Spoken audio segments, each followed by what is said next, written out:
Hey guys, welcome back और welcome to my channel. तो कैसे हो आप सब? आई होप आप सभी एकदम अच्छे होंगे।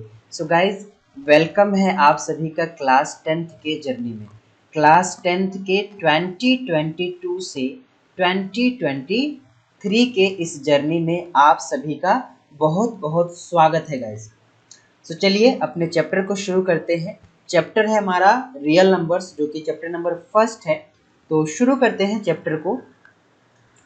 सो गाइस, चैप्टर तो शुरू करेंगे, लेकिन उससे पहले एक छोटा सा मोटिवेशनल कोट है। वो क्या है देखिए, है कुछ इस तरह से, a little progress each day at such to big result. तो क्या मतलब है इसका गाइस? सो मतलब ये है कि आप लोगों का, है ना, और हमारा और मेरा जो हर रोज का छोटी छोटी सी जो प्रोग्रेस होगी, वही एक दिन बड़े रिजल्ट का कारण बनेगा।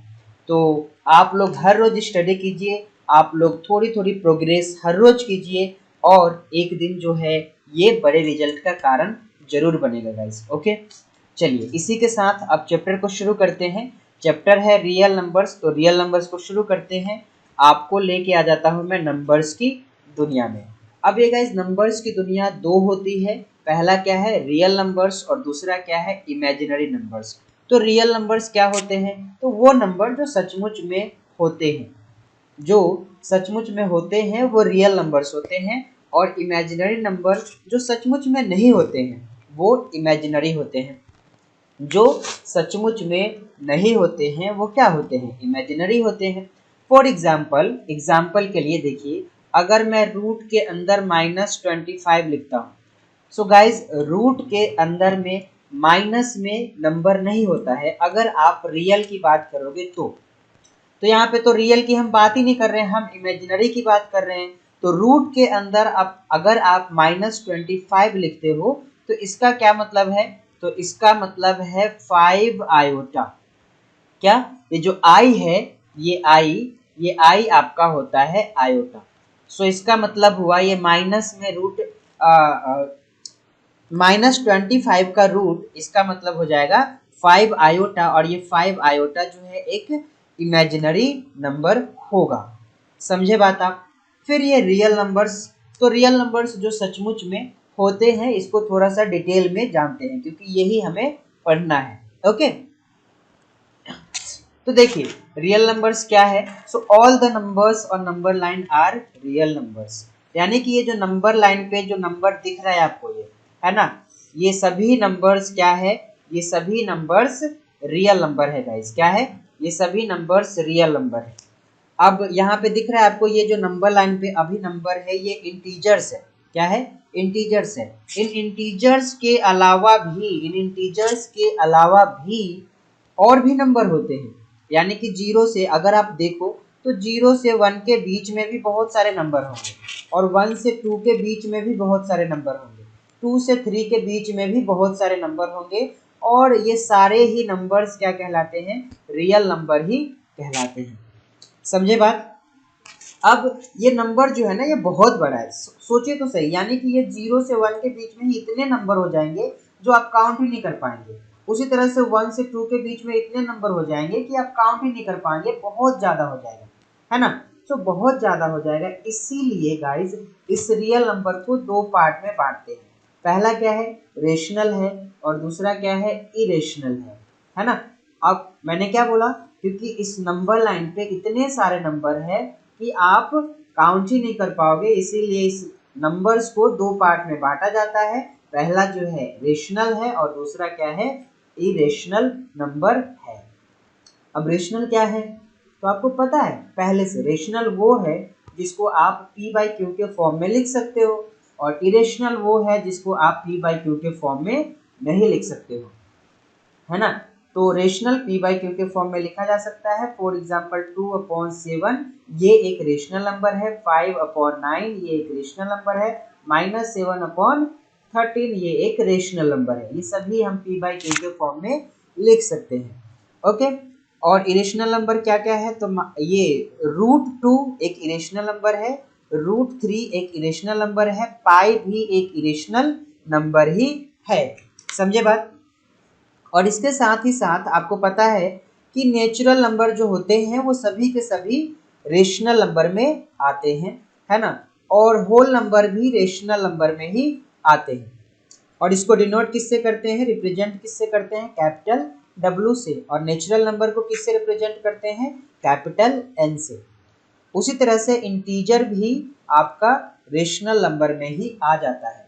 ओके, अब थोड़ा सा इरेशनल नंबर के बारे में और बात कर लेते हैं। तो इरेशनल नंबर के बारे में अगर आप बात करें या फिर आप पहचानने की कोशिश करें तो, या पहचानना चाहें तो सिंपल है, क्या करना है, आप रूट के अंदर में नॉन परफेक्ट स्क्वायर नंबर्स लिख दो। रूट के अंदर में नॉन परफेक्ट स्क्वायर नंबर्स लिख दो, वो इरेशनल बन जाएगा। अब ये नॉन परफेक्ट स्क्वायर नंबर क्या होते हैं, पता होगा। नॉन परफेक्ट स्क्वायर नंबर क्या होते हैं, ऐसे नंबर जिसका फैक्टर करते हैं आप तो फैक्टर का पेयर नहीं बनता है। फॉर एग्जाम्पल मैं यहाँ पे 10 लिखता हूँ, तो 10 का फैक्टर क्या होगा, 2 इंटू 5। अब यहाँ पे ना ही तो 2 का फैक्टर है ना ही 5 का फैक्टर है, तो ये क्या हो जाएगा, 10 क्या हो जाएगा, एक नॉन परफेक्ट स्क्वायर नंबर हो जाएगा। अब इसको अगर आप रूट के अंदर में रख देते हो तो ये एक इरेशनल नंबर बन गया। ओके, उसी तरह से अगर आप 15 के बारे में बात करो तो इसका फैक्टर क्या होगा, 3 इंटू 5।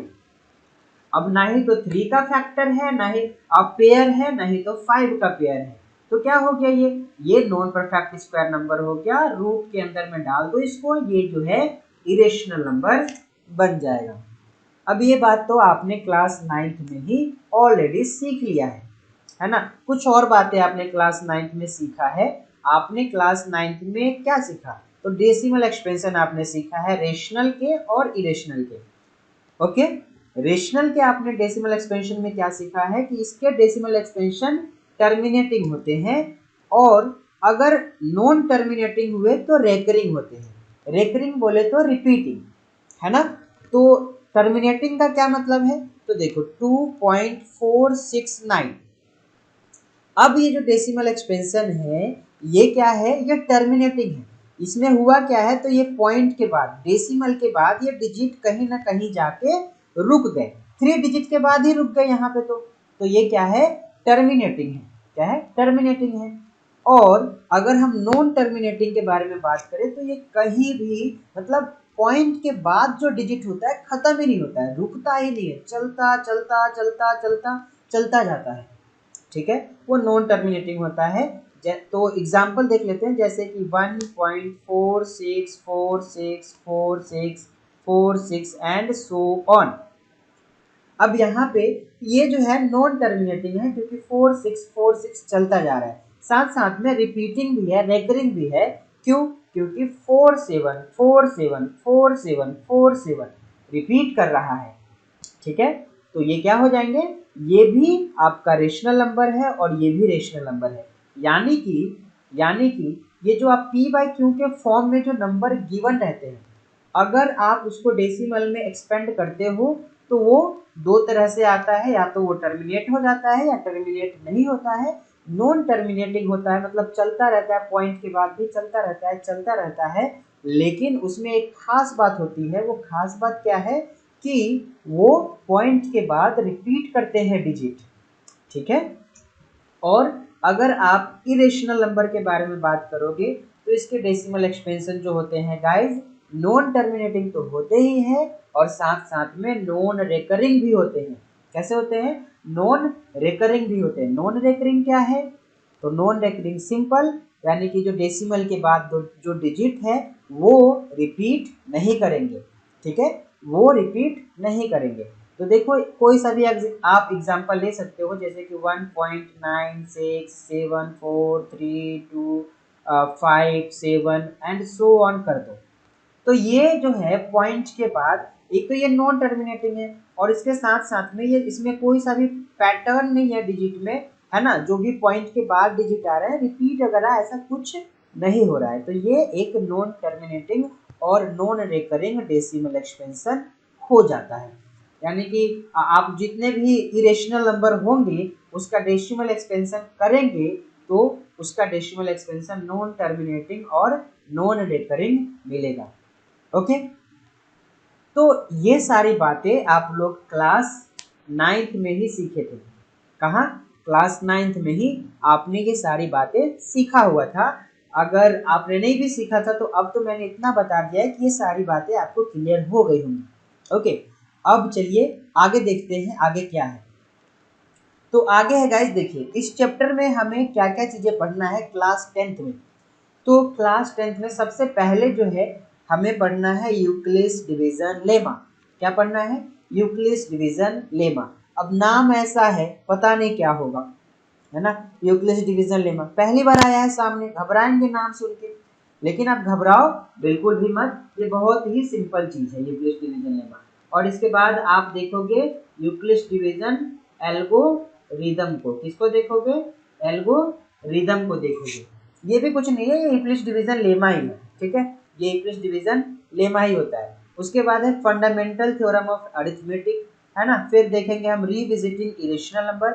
इरेशनल नंबर पे हम फिर से विजिट करेंगे। उसके बाद हम फिर से देखेंगे revisiting rational numbers and their decimal expansion. तो फिर से हम रेशनल नंबर पे भी विजिट करेंगे और उनके डेसिमल एक्सपेंशन पे भी विजिट करेंगे। गाइस ये वाला जो टॉपिक है कुछ अच्छा लगता है मुझे, क्योंकि आप इस टॉपिक को सीखने के बाद ये बता पाते हो कि किसी भी रेशनल नंबर का ना डेसिमल एक्सपेंशन टर्मिनेटिंग होगा या फिर नॉन टर्मिनेटिंग होगा। तो ये आप मतलब बिना डिवाइड किए बता सकते हो, है ना, बिना डिवाइड किए बता सकते हो। तो ये मुझे अच्छा लगता है जरा। ओके, तो चलिए आगे देखते हैं, हम समझते हैं लेमा को, है ना। सो लेमा क्या है? So lemma is just a proven statement. क्या है? Lemma is a proven statement which is used to prove another statement. So lemma क्या है? एक प्रूवन स्टेटमेंट है, प्रूव किया हुआ स्टेटमेंट होता है जिसे आप दूसरे स्टेटमेंट को, अनदर स्टेटमेंट को प्रूव करने के लिए यूज करते हैं, ठीक है। और उसी तरह से एल्गोरिदम क्या है?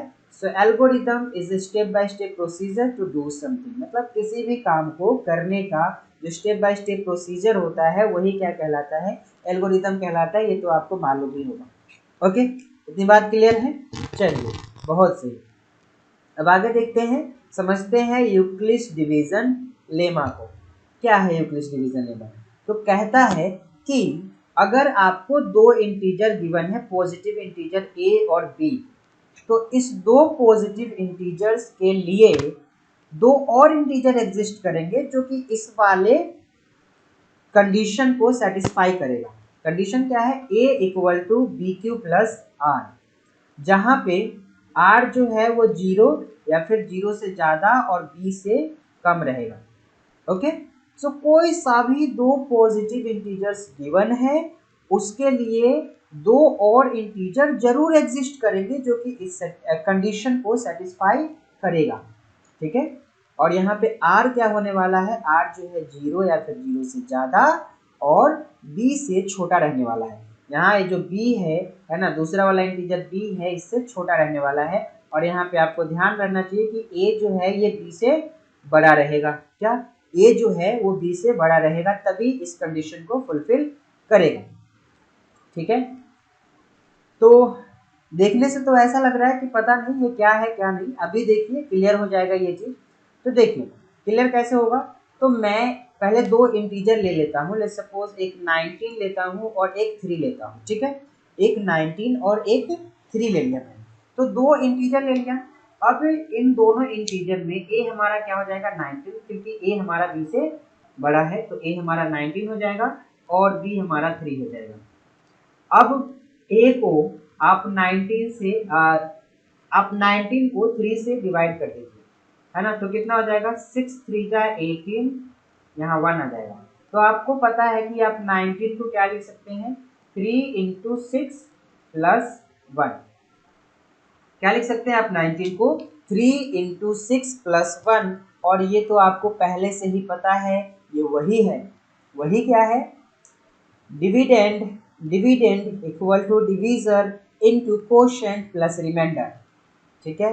Dividend dividend dividend equal to divisor into quotient plus remainder, और ये भी वही है। तो कोई सा भी दो इंटीजर आपका गिवन है तो उसके लिए दो और इंटीजर एग्जिस्ट जरूर करेंगे। यहाँ पे भी दो इंटीजर एग्जिस्ट किया है, 6 और 1, ठीक है। तो आपका कोई सा भी दो इंटीजर है उसके लिए दो और इंटीजर एग्जिस्ट करेंगे जो कि इस कंडीशन को फुलफिल करेगा। यहाँ पे आप देख सकते हैं कि जो r है वो 1 के इक्वल आया है, which is greater less than 3, है ना, 3 से छोटा है। यहाँ पे हमारा इस कंडीशन को भी फुलफिल करता है। और आपको ये भी बात मालूम है कि कभी भी जो डिवीजर होता है वो रिमाइंडर से जो है मतलब बड़ा नहीं हो सकता या रिमाइंडर के बराबर भी नहीं हो सकता है ना, ये बात तो आपको मालूम ही है। ओके, चलिए बहुत अच्छी बात है। एक दो और हम एग्जाम्पल ले लेते हैं। तो यहाँ पे r क्या होगा, 0 या फिर 0 से ज़्यादा और b से कम। तो एक और एग्जांपल लेते हैं, लेट्स सपोज 225 और 13 लेते हैं। तो यहाँ पे a क्या हो जाएगा 225 और b क्या हो जाएगा 13। कोई सा भी दो इंटीजर आप ले सकते हैं। अब इस 225 को आप कैसे लिख सकते हैं, तो आप 225 को डिवाइड कर लीजिए 13 से, तो क्या हो जाएगा 13 वन जा 13, यहाँ पे तो आ जाएगा आपका 12 9 कैंसिल आउट 5 13 7 जा 91 4 आ जाएगा। यानी कि आप 225 को कैसे लिख सकते हैं 13 इंटू 17 प्लस 4। तो यहाँ पे भी ये जो 4 है मतलब कि जो r है वो 4 के बराबर आया है, विच इज लेस देन 13, ये 13 से छोटा है। r मैक्सिमम कहाँ तक जा सकता है, r जो है मैक्सिमम अगर दो इंटीजर a और b है तो मैक्सिमम जो है b से छोटा तक जा सकता है, b तक भी नहीं जा सकता, b से एक छोटा ही रहेगा, ठीक है, b से एक कम ही रहेगा, उससे ज्यादा या फिर उसके बराबर नहीं हो सकता है, ठीक है। एक और ले लो, कोई सा भी एक और नंबर ले सकते हो आप, है ना। तो यहाँ पे ये कंडीशन तो आपको मालूम है ना। अब एक और ले लेते हैं, लेट्स सपोज कि इंटीजर आप कोई सा भी ले सकते हो 115 और लेट्स सपोज 4 ले लेता हूँ मैं। तो ए हमारा ये 115 और बी हमारा 4। तो 115 को आप 4 से डिवाइड करोगे तो क्या होगा 4 2 जा 8, यहाँ पे 3 और 5 4 8 जा 32, यहाँ पे 3 आ जाएगा। सो आप 115 को कैसे लिख सकते हो, 115 को लिख सकते हो 4 इंटू 28 प्लस 3। तो इन दोनों इंटीजर के लिए भी दो इंटीजर एग्जिस्ट किए हैं 28 और 3, जो कि इस कंडीशन को फुलफिल कर रहा है ना। और यहाँ पे फिर से r देखो, r क्या है 3 के बराबर है, विच इज लेस देन 4। 3 जो है 4 से छोटा ही है, तो विच इज लेस देन 4। तो यहाँ पे हमारा जो है रिमाइंडर कभी भी डिवीजर से छोटा ही रहता है, मतलब बड़ा नहीं होता और बराबर भी नहीं होता है। समझ में आई होगी आपको बात, ये यूक्लिड डिवीजन लेमा क्या है, तो कोई नई बात नहीं है, पुरानी बात है, नाम बदल के दिया गया है। क्लियर है बात। चलिए अब देखिए कुछ क्वेश्चन करते हैं हम लोग यूक्लिड डिवीजन लेमा पे। तो पहला क्वेश्चन है, क्या है पहला क्वेश्चन, कहता है show that every positive even integers is of the form 2q। क्या कहता है कि हर पॉजिटिव इवन इंटीजर, जितने भी पॉजिटिव इवन इंटीजर है वो 2q के फॉर्म में होता है, ऐसा आप शो करो। And that every positive odd integer, और जितने भी पॉजिटिव ओड इंटीजर है is of the form 2q plus 1। वो किस फॉर्म में होता है 2q प्लस 1 के फॉर्म में होता है, where q is some integer. जहाँ पे q क्या है, कोई इंटीजर ही है, हमने पढ़ा भी अभी q जो है एक इंटीजर है। ओके, तो आपको शो करना है, तो कैसे करोगे शो, क्वेश्चन तो समझ में आ गया होगा, नहीं आया तो एक बार और देख लो। मान लो कि पॉजिटिव इंटीजर दे रखा है 1 2 3 4 5 6 7 8 9 10 11 12 एंड सो ऑन करके ये इंटीजर दे रखा है। ओके, अब करना क्या है, हमें शो ये करना है कि जो इवन होते हैं ना, इसमें से जो इवन है वो जो है, जैसे ये इवन 2 है 4 है 6 है 8 है 10 है 12 है ना, तो ये इवन इंटीजर है, इवन पॉजिटिव इंटीजर है ना। तो ये जो होते हैं ना, ये जो है ये 2q के फॉर्म में होते हैं, ऐसा शो करना है, ऐसा हमें शो करना है, टू शो दिखाना है हमें, ठीक है। और जो ओड होते हैं ना, मतलब जो बच गए अब ओड वाले, देख ही पा रहे हो आप 1 3 5 7 9 11, ये जो होते हैं ये 2q प्लस 1 के फॉर्म में होते हैं, ऐसा शो करना है आपको। तो कर लोगे यार, इसमें क्या है, आप आसानी से कर लोगे। इसके लिए क्या करना होता है, जब भी आपको ये क्वेश्चन इस तरह का आएगा, कई सारे क्वेश्चन आएंगे, तो आपको जो है कोई सा भी एक इंटीजर ये मान लेना होता है ना। तो कोई सा भी जो इंटीजर है वो मान लेते हैं, let R integer is A. हमारा जो इंटीजर है वो क्या है, ए है। और जो b है वो क्या है, b जो है वो 2 है। इसी फॉर्म में तो हमें शो करना है, 2q प्लस 1, तो b कितना हो जाएगा, 2 हो जाएगा। और यहाँ पे हमें मालूम होना चाहिए कि ये जो a होगा अभी फिलहाल के लिए वो इससे b से बड़ा होगा, ठीक है। तो यूक्लिड डिवीजन लेमा से इन दोनों नंबर को आप किस तरह से लिख सकते हो, तो यूक्लिड डिवीजन लेमा से आप a को लिख सकते हो 2q plus r। Euclid division lemma का यूज करते हुए आप a को, जो आपका कोई सा भी इंटीजर है, उसको आप 2q प्लस r लिख सकते हो। और यहाँ पे r जो होगा लेस देन 2 और ग्रेटर देन इक्वल टू 0 होगा, मतलब कि 0 या फिर 0 से ज़्यादा और 2 से कम होगा r, ठीक है। चलिए, तो ये जो है ना, ये जो हम प्रूव करना चाह रहे हैं गाइस, जो हम प्रूव करना चाह रहे हैं, ये टोटली डिपेंड करेगा किस पे, ये टोटली डिपेंड करेगा इस r पे, है ना। टोटली इस r पे डिपेंड करेगा। कैसे करेगा, तो देखो, अगर आपका r जो है 0 हो जाता है तो a कितना हो जाएगा, a जो है इसमें 2q के इक्वल हो जाएगा, है ना, a 2q हो जाएगा। और अगर आपका r जो है ये 1 हो जाता है तो a कितना हो जाएगा, तो ये हो जाएगा 2q प्लस 1। अब ये तो 2 का मल्टीपल है, तो आपको मालूम होना चाहिए कि ये इवन ही होगा, है ना। और ये 2 का मल्टीपल नहीं है, तो ये क्या होगा, ये ओड होगा। तो यहाँ से आप कह सकते हो hence all the positive even integers are in the form of 2q, है ना। जितने भी पॉजिटिव इवन इंटीजर है वो 2q के फॉर्म में होते हैं, और जितने भी पॉजिटिव ओड इंटीजर है वो 2q प्लस 1 के फॉर्म में होते हैं। ओके, क्लियर है बात। चलिए एक और क्वेश्चन करते हैं।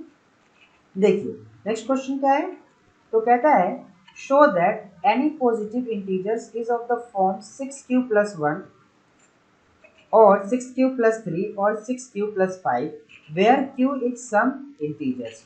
तो कहता ये है कि शो करो कि जितने भी पॉजिटिव ओड होगा यहाँ पे, तो जितने भी पॉजिटिव ओड इंटीजर्स है वो या तो 6q प्लस 1 के फॉर्म में है, या तो 6q प्लस 3 के फॉर्म में है, या तो 6q प्लस 5 के फॉर्म में होते हैं या फिर है। समझे बात, क्वेश्चन समझ में आया। तो फिर से वही बात है कि इस बार जो है ना, इस बार जो है ये जो ओड इंटीजर है, मतलब ये 1 3 5 7 9 11, इसको शो करना है कि ये या तो 6q प्लस 1 के फॉर्म में होगा, या तो 6q प्लस 3 के फॉर्म में होगा, या तो 6q प्लस 5 के फॉर्म में होगा। ये शो करना है, आप शो कर दोगे। आप कोई सा भी इंटीजर उठाओगे रैंडमली के, एनी इंटीजर बोल देंगे, इन जनरल आप बोलेंगे कि कोई इंटीजर लेते हैं a, है ना। और b क्या हो जाएगा, b को आप 6 के इक्वल मानेंगे क्योंकि 6q के फॉर्म में शो करना है ना। तो हमारा लेट, हम बोलेंगे let R integer is what A है। हमारा जो इंटीजर है वो क्या है, ए हो गया, है ना, कोई सा भी इंटीजर, ठीक है, कोई सा भी इंटीजर है वो ए है। ओके, अब जो बी है वो क्या हो जाएगा, तो बी हमारा 6 है, बी हमारा क्या है, 6 है। अब यूक्लिड डिवीजन लेमा का यूज करते हुए आप क्या लिख सकते हो, a equal to 6q plus r, जहाँ पे r जो है 0 या फिर 0 से ज्यादा और 6 से कम रहेगा, है ना। r क्या रहेगा, हमें यहाँ पे b से r छोटा ही रहेगा, तो आप a equal to 6q plus r, और यहाँ पे r जो है 0 या फिर 0 से ज्यादा और 6 से कम लिख सकते हो। समझे बात। अब ये जो है a पूरी तरह से डिपेंड कर रहा है इस r पे, r 0 है, r 1 है, r 2 है, r 3 है, r 4 है, r 5 है। r तो 6 हो ही नहीं सकता यहाँ पे, क्यों नहीं हो सकता, क्योंकि r हमारा b से छोटा रहना है, यानी कि 6 से छोटा रहना है, और एक इंटीजर है r, क्यों भी एक इंटीजर है, ठीक है। तो क्या हो जाएगा, अगर आपका r जो है ये 0 होता है तो a कितना हो जाएगा, ये हो जाएगा 6q। यहाँ पे आप जो है 0 रखोगे तो 6 क्यूब हो जाएगा। अगर आपका r जो है वो 1 होता है तो a क्या हो जाएगा, a हो जाएगा 6 क्यूब प्लस 1। और अगर आपका r 2 होता है तो a क्या हो जाएगा 6 क्यूब प्लस 2। और अगर आपका r 3 होता है तो a क्या हो जाएगा 6 क्यूब प्लस 3। और अगर आपका r 4 होता है तो a क्या हो जाएगा 6 क्यूब प्लस 4। और अगर आपका r 5 होता है तो a क्या हो जाएगा 6 क्यूब प्लस 5। ओके, समझे बात आप। अब देखो क्या होगा, अब ये जब r 0 है तो यहाँ a क्या आ रहा है 6 क्यूब, जो कि 2 का मल्टीपल है। 6 क्यूब को आप कैसे लिख सकते हो 2 इंटू 3 क्यूब, है ना। तो ये 2 का मल्टीपल है, और 2 के जो मल्टीपल होते हैं वो क्या होते हैं, इवन होते हैं। 2 के मल्टीपल जो है वो इवन होते हैं। तो ये वाला तो इवन हो गया, वो इंटीजर जो हमने लिया है वो अगर r यहाँ पे 0 हो जाता है यूक्लिड डिवीजन लेमा का यूज करते हुए, तो अगर r 0 होता है तो ये एक इवन इंटीजर हो जाएगा, इवन पॉजिटिव इंटीजर। तो यहाँ पे तो ये इवन हो रहा है।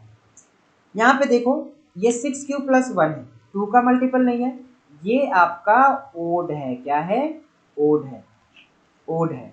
यहाँ पे देखो ये इसमें से 2 कॉमन आ जाएगा तो क्या हो जाएगा 3 क्यूब प्लस 1। अब ये जो है ये 2 का मल्टीपल है तो ये क्या हो जाएगा, ये इवन हो जाएगा। क्या हो जाएगा, इवन हो जाएगा। समझे बात। और यहाँ पे देखिए 2 का तो मल्टीपल नहीं है, ये 3 कॉमन लोगे आप तो 3 कॉमन आ जाएगा और 3 प्लस 1 आ जाएगा। फिर यहाँ पे 3 into 3 cube plus 1, sorry, so 3 cube plus 1 again this is not the multiple of 2, ये 2 का मल्टीपल नहीं है। इसका मतलब क्या हुआ कि ये तो ओड है मेरे भाई, ओड है।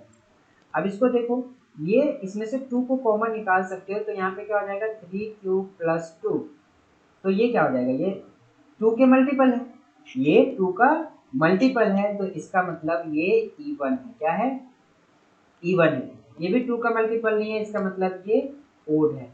तो जो हमारा इंटीजर जो हमने लिया है ना, और यूक्लिड डिवीजन लेमा का यूज किया, तो यहाँ से पता चला कि जो ओड है वो 6 क्यूब प्लस 1 है ना, 6 क्यूब प्लस 1 और 6 क्यूब प्लस 3 और 6 क्यूब प्लस 5 के फॉर्म में है। तो जो ओड है ना, ओड इंटीजर है वो किस फॉर्म में है, यहाँ से हमें पता चल रहा है कि ओड इंटीजर्स जो है वो 6 क्यूब प्लस 1 और 6 क्यूब प्लस 3 और 6 क्यूब प्लस 5 के फॉर्म में है। यहाँ से हमें पता चल गया, यहाँ से पूरा यूक्लिड डिवीजन लेमा लगाया और यहाँ से पता चला। समझे बात। तो यहाँ से बोल सकते हैं अब हमने प्रूव कर दिया, शो कर दिया कि जितने भी ओड पॉजिटिव इंटीजर्स होते हैं वो 6 cube plus 1, 6 cube plus 3, 6 cube plus 5 के फॉर्म में होते हैं। ठीक है, अब देखो, अब देखते हैं यूक्लिड डिवीजन एल्गोरिदम को। यूक्लिड डिवीजन एल्गोरिदम क्या होता है। ओके, तो यूक्लिड डिवीजन एल्गोरिदम क्या होता है, तो देखो कहता है इट्स नथिंग, ये कुछ नहीं है but the Euclid division lemma, पर ये यूक्लिड डिवीजन लेमा ही है which is used over and over again to calculate the HCF of given numbers, जिसको हम यूज करते हैं एक प्रोसीजर की तरह यूज करते हैं, क्योंकि एल्गोरिदम आपको मालूम है एल्गोरिदम मतलब प्रोसीजर होता है। तो इसको हम एक प्रोसीजर की तरह यूज करते हैं to calculate the HCF of given number.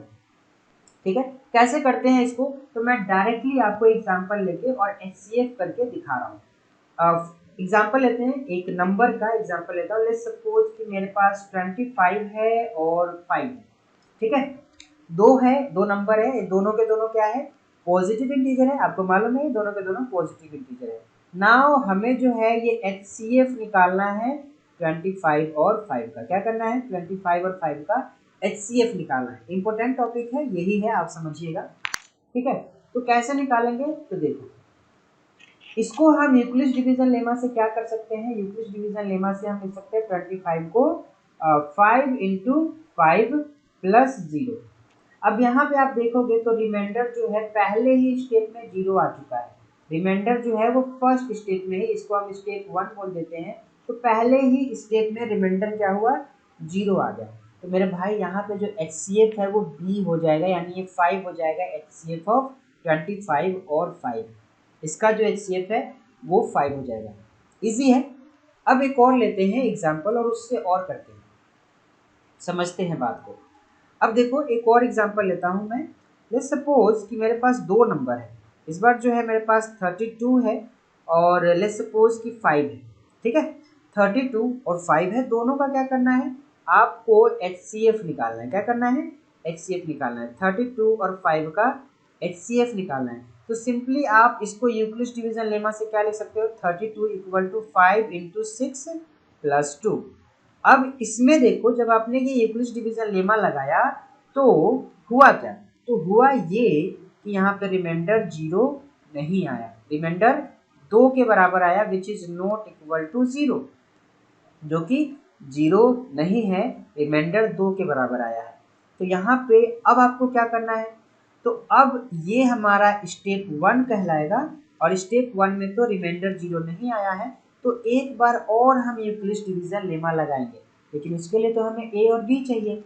तो दोबारा से जो हम यूक्लिड डिवीजन लेमा लगाएंगे उसमें जो ए है वो फर्स्ट स्टेप वाला बी जो है सेकेंड स्टेप में ए बन जाएगा और फर्स्ट स्टेप वाला आर जो है वो सेकेंड स्टेप में बी बन जाएगा।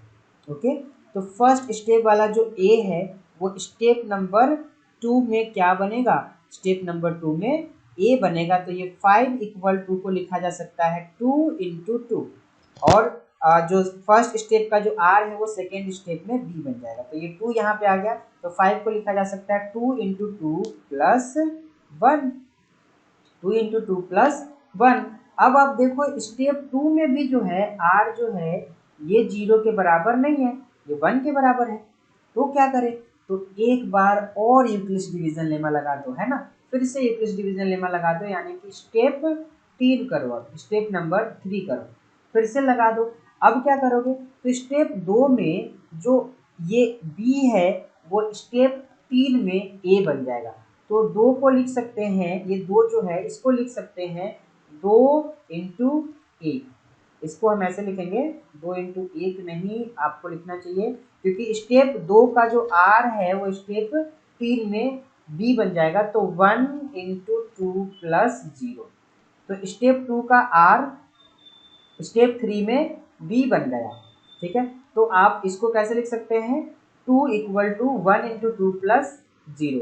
तो यहाँ से r क्या हो गया, r 0 के बराबर आ गया। तो आप इन दोनों का HCF ऑफ 32 एंड 5 क्या लिख सकते हैं, तो सिंपल यहाँ पे जो स्टेप 3 में मतलब जिस स्टेप में r 0 आ गया उसका जो b होगा ना वो HCF होगा, है ना, जो b होगा वही HCF होगा। तो HCF ऑफ 32 और 5 क्या हो जाएगा, 1 हो जाएगा। क्या हो जाएगा, 1 हो जाएगा। समझे बात, चलिए आप समझ गए होंगे।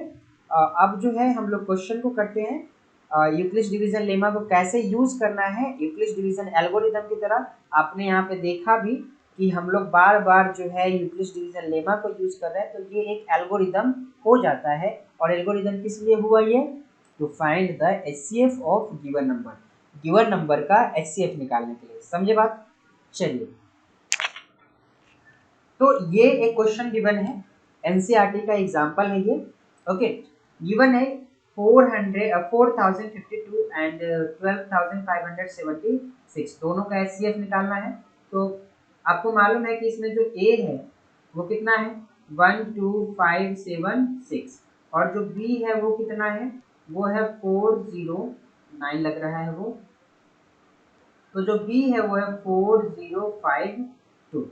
तो यूक्लिड डिवीजन लेमा से हम इसको कैसे लिख सकते हैं, 12576 इक्वल टू 12576 को आप डिवाइड कर लो, 40 मेरे ख्याल से डिवाइड करने की जरूरत नहीं है। देखिए कैसे इजी तरीके से हम कर लेंगे इसको। देखो यहाँ पे इसको हम ऐसे लिख सकते हैं 4052 इंटू यहाँ पे 12,000 है और यहाँ पे 4,000 है, लगभग 3 के आसपास में आएगा। 3 से इसको मल्टीप्लाई करके देखते हैं कितना आ रहा है, ठीक है। तो 3 से मल्टीप्लाई करोगे तो 6, 3 5 जब 15, ये 1 3 4 जब 12, इतना आ गया। 4052 को 3 से मल्टीप्लाई करने पे इतना आ रहा है। अब इसको माइनस कर दो 1 2 5 7 6 में से, तो कितना आएगा 0 2 और यहाँ पे आ जाएगा 4, कैंसिल आउट। तो ऐसे लिख सकते हो 420 प्लस गलती कर दिया मैंने, गलती ऐसे थोड़ा लिख सकते हैं। यहाँ पे तो रिमाइंडर बचेगा ना, ये तो आपका रिमाइंडर होगा, यहाँ पे ये 3 होगा, 3 प्लस 420। ओके, अब यहाँ पे इस स्टेप में रिमाइंडर तो आपका कितना आ रहा है 420 which is not equal to 0। अब 0 के बराबर नहीं है, तो फिर से क्या करो यूक्लिड डिवीजन लेमा लगा दो। स्टेप 1 हुआ है ये हमारा, ये स्टेप 1 हुआ है। तो अब जब फिर से यूक्लिड डिवीजन लेमा लगाएंगे स्टेप 2 में, तो स्टेप 2 में क्या होगा, तो स्टेप 2 में होगा ये कि जो इसमें जो b है वो स्टेप 2 में बन जाएगा a, यानी कि 4052 को हम लिख सकते हैं, और स्टेप 1 में जो r है वो स्टेप 2 में बन जाएगा b, यानी कि 420 इंटू यहाँ पे कितना है 24053। कितने बार में करोगे, तो मेरे ख्याल से यहाँ पे 9 तो बहुत ज़्यादा हो जाएगा, 7 बार में करके देखो जरा। 420 को 7 से मल्टीप्लाई करो, 7 2 जब 14 और 7 7 जा 7 4 जा 28 29, बहुत कम हो रहा है ये, बहुत कम हो रहा है। तो 8 से करो, 8 से करो, 8 से में कितना आएगा 16 और 8 4 जा 32 और 33, कितना आ जाएगा, ठीक है 8 से करो, 8 से सही रहेगा। तो इतना आ गया, ये इतने को माइनस कर दो 4052 में से, तो कितना हो जाएगा 2, और यहाँ पे 15 में से 6 गया तो कितना बचेगा 9, और यहाँ पे हमारा आ जाएगा 6। और सो गाइस बहुत ज़्यादा हो रहा है मेरे ख्याल से, बहुत ज़्यादा हो रहा है ये, इसको आप एक काम करो, रुको 9 से ही करो, ये 9 से ही, मतलब ये 9 के करीब ही जाएगा, क्योंकि यहाँ पे 420 है और यहाँ पे 4050 है। तो 420 को 9 से करोगे आप तो कितना होगा, मल्टीप्लाई 0 9 2 जा 18 और 9 4 जा 36 37, हाँ बिल्कुल सही। अब जो है इसको अब कितना, सो 4052 कितना हो जाएगा ये 2।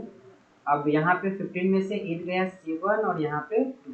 ओके, तो यहाँ पे आप 9 से करोगे 9 प्लस 272 हो जाएगा, समझे बात। अब आगे क्या, तो आगे ये कि रिमाइंडर तो अभी भी 0 नहीं आया, remainder is what 272 which is not equal to 0। तो अब एक बार और जो है यूक्लिड डिवीजन लेमा लगाओ, एक बार और यूक्लिड डिवीजन लेमा लगाओ, और यूक्लिड डिवीजन लेमा लगाओगे तो इस बार जो है a है वो कितना हो जाएगा, ये स्टेप 2 का b, और जो ये a हो जाएगा और जो b है वो स्टेप 2 का r बन जाएगा b। तो क्या हो जाएगा, इसको 420 इक्वल टू लिखा जा सकता है 272 इंटू 1, क्योंकि ये 2 बार में करोगे तो 420 से ज़्यादा चला जाएगा ऊपर हो जाएगा, है ना। तो प्लस अब इसमें से इसको माइनस करोगे तो 8 और 12 में से 11 में से ये 7 गया 4 और हाँ 1, ठीक है इतना आ गया। अब r तो अभी भी 0 नहीं है भाई, r 148 है which is not equal to 0। तो एक बार और हम ये वाला स्टेप लगा देंगे, फिर से जो है हम क्या करेंगे यूक्लिड डिवीजन लेमा लगाएंगे, तो फिर से हमारा स्टेप क्या हो जाएगा, स्टेप 4 हो जाएगा, ठीक है। स्टेप 4 में क्या होगा, तो यहाँ पे जो b है वो बन जाएगा a, और जो r है ये बन जाएगा b। तो a हमारा क्या है 272 और b कितना हो जाएगा, तो जितना r है स्टेप 3 में तो 148 है, सो 148 इंटू 1 ही करना पड़ेगा, प्लस अब इसमें से इसको माइनस करो, 12 में से 8 गया 4, ठीक है 2 और 1, ठीक है। अब अभी भी r 0 नहीं आ रहा है, तो फिर से लगाओ स्टेप 4, फिर से लगाओ यहाँ पे स्टेप 5 लगाओ। अब इसमें ए क्या 148 इक्वल टू ये 124 बी हो जाएगा। सो 124 इंटू कितने बार में लिख सकते हो, 1 बार में लिख सकते हो, प्लस अब इसमें से इसको माइनस करो तो कितना होगा 24। अभी भी R 0 नहीं आया है तो एक बार और लगाओगे स्टेप 6 हो जाएगा। और इसमें क्या होगा, तो इसमें ए हमारा जो है 124 है और बी कितना है तो 24 इंटू कितना हो जाएगा, कितने बार में करें इसको, तो कितने बार में करें, कितने बार में करें 5 बार में करेंगे, 5 बार में हो जाएगा। 5 4 जा 20 और 5 2 जा 10 है ना, और 12, हाँ 5 बार में। सो 120 तो यहाँ पे कितना बच जाएगा 4 बच जाएगा। रिमाइंडर अभी भी 0 नहीं आया तो यूक्लिड डिवीजन लेमा को फिर से लगा लो, है ना। इसे मैंने मिटा दिया, आप नोट डाउन कर सकते हैं। तो स्टेप एक बार और स्टेप 7 हो जाएगा ये स्टेप 7। और इसमें क्या होगा, तो इसमें हमारा ए जो है 24 और बी जो है 4 हो जाएगा। तो 24 इक्वल टू 4 इंटू 6 प्लस 0। वाह, रिमाइंडर 0 आ गया, रिमाइंडर 0 आ गया। तो रिमाइंडर जब 0 आ गया है तो अब क्या ही करना है, जो HCF है दोनों नंबर का वो कितना होगा 4 होगा, क्योंकि जिस स्टेप में रिमाइंडर 0 उस स्टेप का जो बी होता है वही HCF हो जाता है। तो उस यहाँ पे जो बी है वो 4 है तो HCF कितना हो जाएगा 4 हो जाएगा। समझे बात, इतनी बात समझ में आती है। चलिए बहुत अच्छी बात है, नेक्स्ट देखते हैं। अब एक और नंबर है, देखिए यहाँ पे 196 एंड 38220 है। ओके, तो यहाँ पे भी HCF ही निकालना है। HCF ऑफ 38220 196 दोनों का HCF निकालना है। तो निकालो फिर, क्या ही करना है, अब यूक्लिड डिवीजन लेमा लगाओ, मालूम चल गया। स्टेप 1 है क्या, स्टेप 1 में क्या करना है, सो 38220 को कैसे लिख सकते हो आप, 196 इंटू क्या कर सकते हो, तो इंटू करके देखना पड़ेगा इसको, है ना। तो इंटू करके देखो इसको क्या कर सकते हो। तो गाइस इसको आप लिख सकते हो 196 डिवाइड करके देखोगे आप, है ना। तो यहाँ पे आपका आएगा, आप डिवाइड करके देख सकते हो 38220 को 196 से, तो कितना आ जाएगा, यहाँ पे 1 आ जाएगा 196। ओके, अब यहाँ पे माइनस करो तो 6 और यहाँ पे कितना आ जाएगा, 17 में से 9 गया, 17 में से 9 8 और यहाँ पे 1 और ऊपर से 2 आ जाएगा। 9 से लगाओ, 9 से लगाओगे 6 9 जा 54 और 9 9 जा 81 और 81 और 5 86, यहाँ पे 6 आ जाएगा और 9 1 जा 9 और 8 17, तो कितना आ गया, यहाँ पे 12 में से 4 गया 8, यहाँ पे कितना आ जाएगा 9 और ये कैंसिल आउट और कैंसिल आउट, ऊपर से 0, यहाँ पे कितना आ जाएगा, तो देखिए ये 5 बार में करोगे तो 5 6 जा 30, 5 9 जा 45 और 3 48 और 5 1 जा 5 और 4 9, तो यहाँ पे 0, तो 196 इंटू 195 प्लस 0, पहले ही स्टेप में रिमाइंडर क्या आ गया 0 आ गया, पहले ही स्टेप में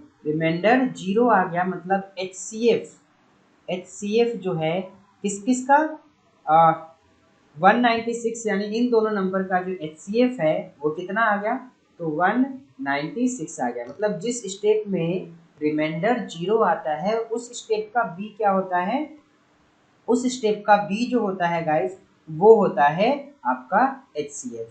ठीक है, अब ये जो प्रोसेस है ना और जो यूक्लिड डिवीजन लेमा है गाइस, अब मैं आपको थोड़ा सा एक दूसरे तरह से यही वाला स्टेप को फील करवाता हूँ। देखो सबसे पहले हमने HCF निकालने के लिए क्या लिया था, तो सबसे पहले हमने 25 और 5 लिया था, है ना, दोनों का हमने HCF निकाला।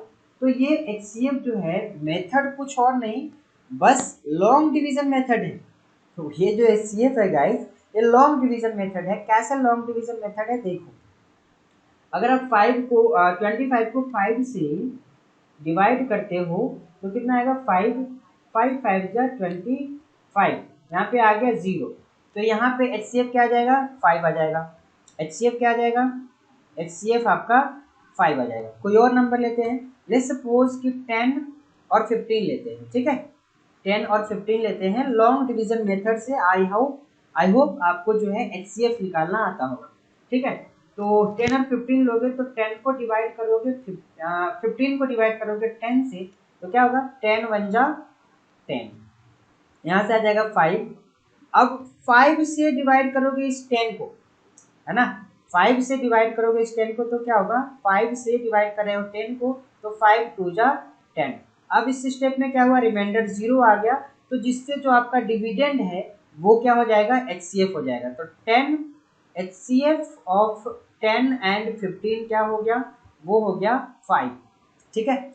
अब इसको आप यूक्लिड डिवीजन लेमा के मेथड से करोगे तो कैसे लिखोगे, 15 equal to 10 into 1 plus 5, remainder तो 0 आया नहीं, रिमाइंडर 0 नहीं आया, तो अब आप क्या कर रहे हो, अब आप 10 को डिवाइड कर रहे हो स्टेप 2 में किससे, 5 से, है ना। तो 5 इंटू क्या लिख सकते हो, 2 प्लस 0, रिमाइंडर 0 आ गया, तो HCF आपका 5 हो जाएगा। तो ये जो है ये HCF हमने निकाला है, ये लॉन्ग डिवीजन मेथड है गाइस, ठीक है, क्या है, लॉन्ग डिवीजन मेथड। आप इस मेथड से डेफिनेटली HCF निकाल सकते हो। तो आप यूक्लिड डिवीजन लेमा का यूज करो या फिर लॉन्ग डिवीजन मेथड का यूज करो, डेफिनेटली आप HCF निकाल सकते हो guys, okay.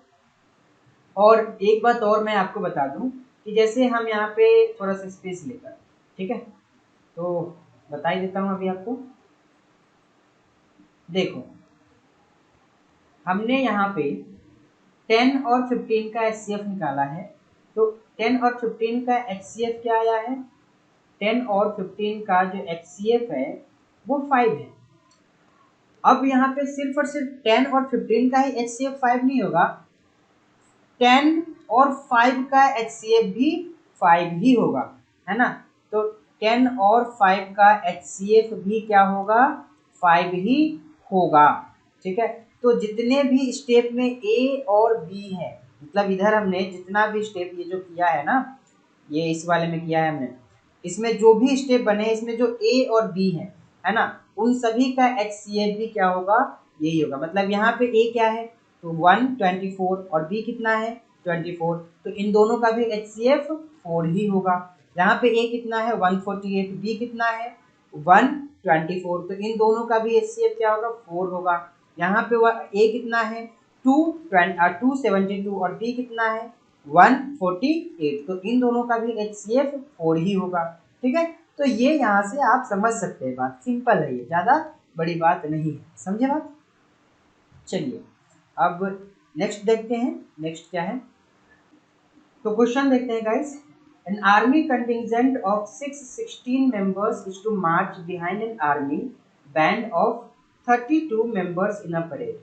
Okay, the two groups are to march in the same number of columns. What is the maximum number of columns in which they can march?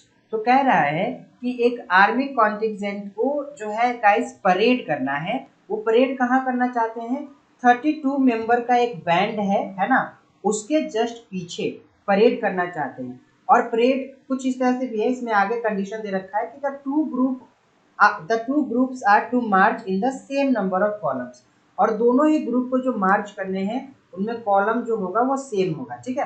तो कुछ इस तरह से देखिए 32 मेंबर का एक ऐसे बैंड है, ठीक है, 32 मेंबर का बैंड है, इसके पीछे जो है क्या है, इसके पीछे जो है देखो 616 मेंबर का क्या है, आर्मी है, इनको परेड करना है, ठीक है। इनके पीछे क्या करना है, इनको परेड करना है, लेकिन परेड कुछ इसी तरह से करना है, कुछ ऐसे करना है कि इनका जो ना जो मतलब सेम कॉलम जो होना चाहिए वो सेम होना चाहिए, मतलब सेम नंबर ऑफ कॉलम होना चाहिए, मतलब इस वाले में और इस वाले में दोनों में ही कॉलम सेम होना चाहिए। ये हो गया, ये हो गया, ये मान लो कि अभी हमें 4 कॉलम है ना, तो 4 कॉलम में करना चाहिए, 5 हो तो 5 कॉलम में करना चाहिए, ठीक है। तो यहाँ से इस तरह के क्वेश्चन में आपको डायरेक्टली क्या करेंगे, आपको डायरेक्टली करना क्या है, HCF निकालना है। यहाँ पे मैक्सिमम नंबर पूछा जा रहा है, तो मैक्सिमम में आपको इन दोनों का क्या करना है, HCF निकाल देना है। तो आप HCF आसानी से निकाल सकते हो, आपको पता है अब HCF कैसे निकालते हैं, है ना। तो HCF ऑफ 616 एंड 32 का जो HCF होगा वो कितना हो जाएगा, तो इसको आप लिख सकते हो 616 इक्वल टू 32 इंटू कितना, तो डिवाइड करके देखो 616 इंटू 32 तो 1 ही होगा, 32 वन जा 32, यहाँ पे हो जाएगा 9 और यहाँ पे हो जाएगा 2 और ये 6 और यहाँ पे कितना होगा 8 हो जाएगा क्या, हाँ 8 3 जा 24, wait wait wait wait wait 8 2 जा 16 और 8 3 जा 24 और 25 कितना आ रहा है यहाँ पे 0 और यहाँ पे 4 9 लेना पड़ेगा, ज़्यादा आ रहा है तो 9 लो आप, 9 लो, 9 9 9 9 यहाँ पे 9 रहेगा, तो यहाँ पे तो यही रहेगा 9 और यहाँ पे 2 यहाँ पे 6, तो 9 से लोगे तो 9 2 जा 18 और 9 3 जा 27 28, अब यहाँ पे कितना हो जाएगा, यहाँ पे हो जाएगा 16 में से 8 गया 8 और यहाँ पे कुछ भी नहीं, ठीक है तो 8 आ गया, तो 616 को आप लिख सकते हो 32 इंटू 8 प्लस 32 इंटू 8 नहीं 19 प्लस लिख सकते हो 8, अब रिमाइंडर 0 नहीं आया, यूक्लिड डिवीजन लेमा से कर रहे हैं, रिमाइंडर 0 नहीं आया है तो आप फिर से लगाओ यूक्लिड डिवीजन लेमा, इस बार 32 इक्वल टू क्या हो जाएगा 8 इंटू 4 प्लस 0, रिमाइंडर यहाँ पे आ चुका है 0 है ना, रिमाइंडर आ चुका है 0, तो यहाँ पे हमारा जो HCF होगा दोनों का वो कितना हो जाएगा 8, तो कितने होंगे इसमें, what is the maximum number of columns in which they can march, तो मैक्सिमम नंबर ऑफ कॉलम कितने हो जाएंगे 8 हो जाएंगे, है ना, सो मैक्सिमम कॉलम जो है यहाँ पे वहाँ वो हो जाएगा 8, ठीक है, सो ये था क्वेश्चन आपके, ये था सॉल्यूशन इस क्वेश्चन का, ओके आई होप आपको समझ में आया होगा, ओके सो ये खाली रह गया था, okay so thank you very much guys, thank you very much for watching this video, मिलूंगा आपसे नेक्स्ट वीडियो में, नेक्स्ट वीडियो में जो हमारा कॉन्सेप्ट है वो है fundamental theorem of arithmetic, so fundamental theorem of arithmetic को भी आप लोग जरूर देखिएगा और उसे समझिएगा कि फंडामेंटल थ्योरम ऑफ अरिथमेटिक क्या होता है, तो चलिए मिलता हूँ गाइस आपसे नेक्स्ट वीडियो में, तब तक के लिए जय हिंद।